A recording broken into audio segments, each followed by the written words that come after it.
أعوذ بالله من الشيطان الرجيم. بسم الله الرحمن الرحيم. عم يتساءلون عن النبأ العظيم الذي هم فيه مختلفون. كلا سيعلمون ثم كلا سيعلمون.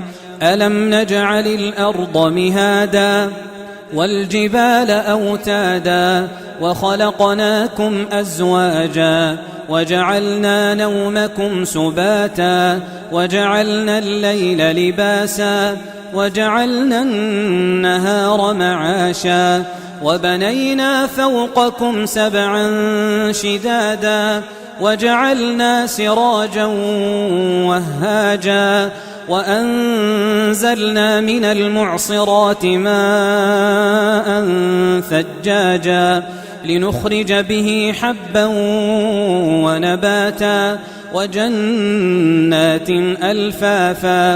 إن يوم الفصل كان ميقاتا يوم ينفخ في الصور فتأتون أفواجا وفتحت السماء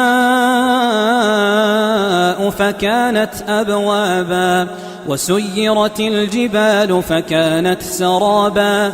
إن جهنم كانت مرصادا للطاغين مآبا لابثين فيها أحقابا لا يذوقون فيها بردا ولا شرابا إلا حميما وغساقا جزاء وفاقا. إنهم كانوا لا يرجون حسابا وكذبوا بآياتنا كذابا وكل شيء أحصيناه كتابا فذوقوا فلن نزيدكم إلا عذابا. إن للمتقين مفازا حدائق